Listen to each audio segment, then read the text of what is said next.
Bonjour tout le monde et bienvenue à La nature de l'enfance. Je m'appelle Anne-Marie Cazot et je serai l'animatrice de ce podcast. Alors, j'avais envie de commencer en vous jasant un peu, question de mettre la table, que vous sachiez je suis qui, qu'est-ce qui est mon parcours, qu'est-ce qui motive la création de ce podcast-là et à quoi vous pouvez vous attendre pendant votre écoute.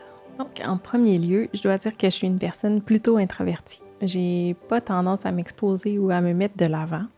C'est vraiment un gros défi pour moi.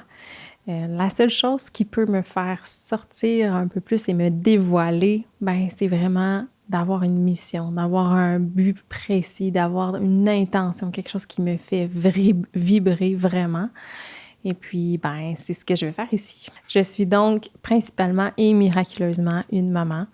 Je le dis de cette façon-là parce que mon parcours pour y arriver n'a vraiment pas été de tout repos. J'aurai l'occasion de décortiquer un peu puis d'approfondir certains de ces sujets-là, mais j'en parle quand même globalement parce que ça marque inévitablement la personne que je suis maintenant. Donc pour nous, ça a été 4 ans de démarche, des opérations, des suivis, toutes sortes d'étapes pour que je tombe finalement enceinte après 7 inséminations. J'ai vécu une grossesse en dents de scie, souvent inquiétante. Et puis, j'ai eu mon petit en 2018. Puis, à son arrivée, rien ne se passait comme on le souhaitait ou comme on l'aurait espéré. Dès le début, on a réalisé qu'il ne respirait pas de la bonne façon. Puis, on a découvert qu'il avait une malformation cardiaque nécessitant une opération à cœur ouvert. C'est donc à l'âge de 8 semaines que mon petit miracle a été opéré.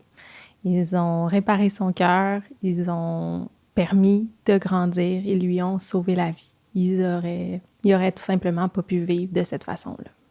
Entre sa naissance, sa sortie tardive de l'unité néonatale et cette grande opération-là, il y a moi qui a survécu à une grave hémorragie. Une hémorragie postpartum qui était complètement inattendue. Il n'y a personne qui l'avait vu venir.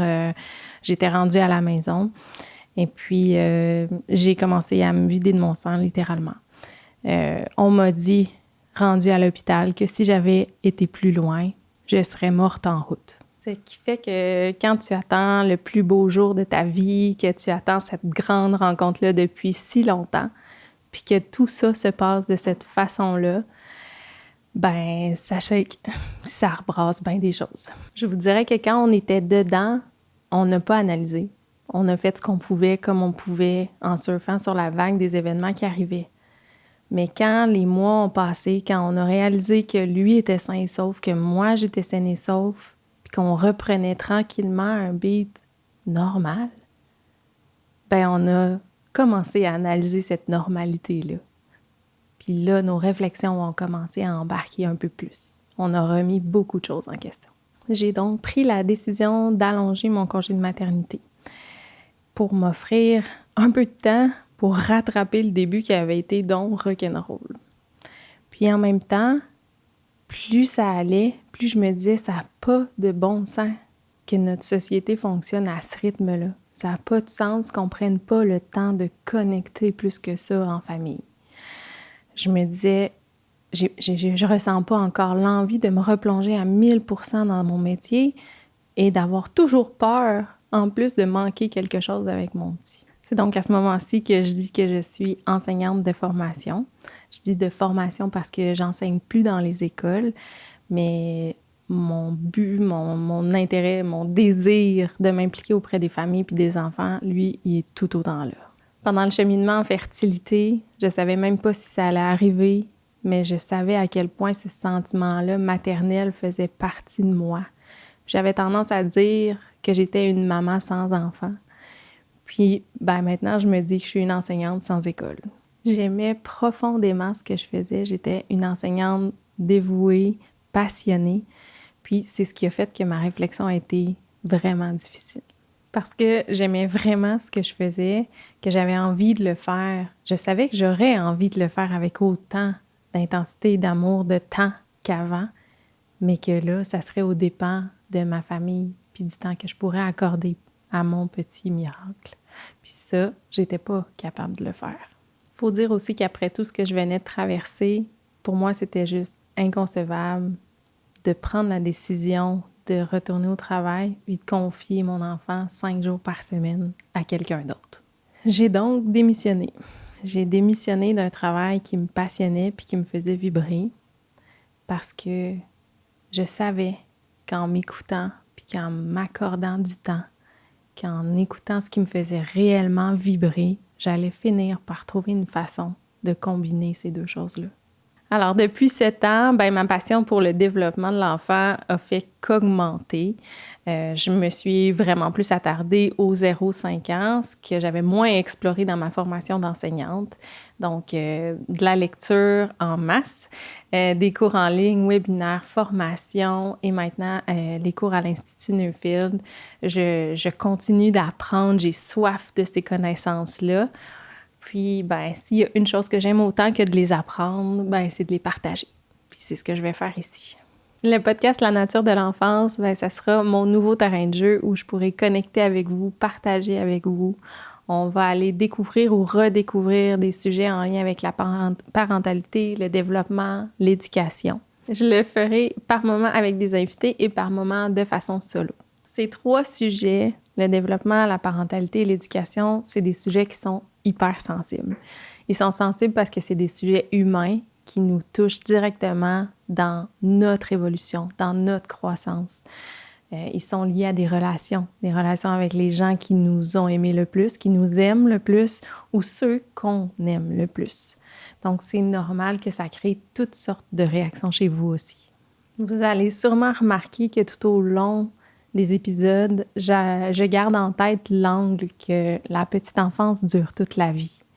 Donc souvent, on va faire le parallèle avec notre vie d'adulte, avec l'adulte que vous êtes maintenant, avec l'enfant que vous avez été ou l'enfant qui est encore un peu à l'intérieur de vous. Donc, je vous invite à vous ouvrir à cette introspection-là. Si on veut améliorer la vie de nos enfants, il faut tout d'abord commencer par voir ce qui se cache à l'intérieur de nous aussi. Je prends aussi le temps de mentionner que je ne prétends pas détenir la vérité, une vérité, des solutions absolues qui fonctionnent dans tous les cas.